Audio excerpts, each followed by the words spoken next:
Hey, Living Water family, it's Paul Collins, owner of Living Water Pools.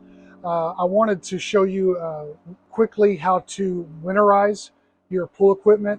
It looks like we've got some bad weather coming this way. I want to put a disclaimer out because we don't usually winterize in Texas. When we have cold weather, it usually comes through and blows out, right? Well, when we had the catastrophic freeze a couple years ago, thousands and thousands and thousands of dollars of damage happen to pools particularly. So this technique of winterization is only going to apply if you should lose power. If the power stays on and everything's running, if there's no rolling blackouts, you have countermeasures baked into the technology of your pool equipment that's going to save everything and keep it running. So there's backup systems. We measure air temperature, water temperature. There's many things in here to protect your pool equipment. However, if you lose power, you want to immediately run out to your equipment pad and start the winterization process. And even then, I got to put a disclaimer in here. It may not be 100%. You still may lose some of your equipment, but you're going to have a much better chance to save as much as you can. The pipes above ground, once you're winterized, water's not moving anymore, right? We shut everything down. We introduce air into the system. So in theory, the pipes above ground, you may get some, they might expand and burst. Everything below ground, you're going to be good, right? For the most part. The first thing you're going to want to do is you're going to walk over to the main power supply, and we have a switch here. You want to shut it off, right? So you want to turn everything off. If there's breakers inside your panel, open up the panel, shut the breakers off. That's just a good reminder, because the power will be out already, that once everything's winterized, once the power cuts back on, you don't want these pumps running without water. They're designed for water, not air. You're going to have many problems if you don't shut everything down. So I would say kill the power to your pool, to the equipment, to everything. One of the most expensive pieces of equipment you have is your heater.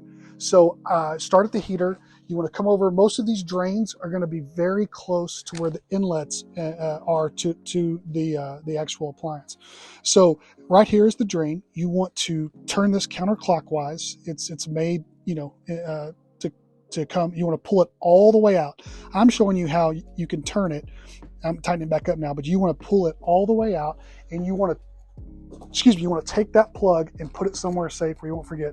Most maintenance guys I've seen in the past, they'll take this lid off the pump basket, they'll empty the pump basket, make sure it's clean, and they'll throw all the drains inside the pump basket. That's why when they come back and get everything started up, after the power comes out and everything comes back on and everything thaws out, they know where all their plugs are. I think that's a great idea, but just put them somewhere safe, right? That's the most important thing. Your air pump, don't worry about it. This is for the hot tub. It doesn't have water in it. You're fine. The next thing you want to do is you want to move over to your pump. You want to come over here, and there's a plug very similar to the heater right here, this little flange. You want to back that all the way out, remove it, put it somewhere safe. And we have projects with multiple pumps. You want to do it to every single pump you have. Every pump is going to have a plug that you can back out. The one that's a little bit tricky now is the filter. The first thing you're going to want to do is, see if we can hear this. Ira, put my mic here. So you want to open this up and introduce air and relieve the pressure.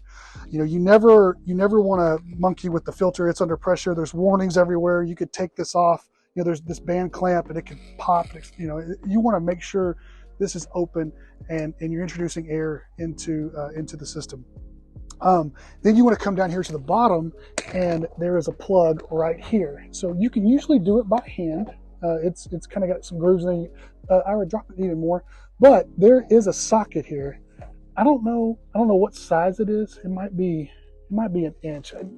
Some service guy's going to watch this and yell at his phone, but you can put a wrench on that, a crescent wrench or something. If it's really cold, or if it's just an older filter, you can put a wrench on it and get some torque on it and get that open.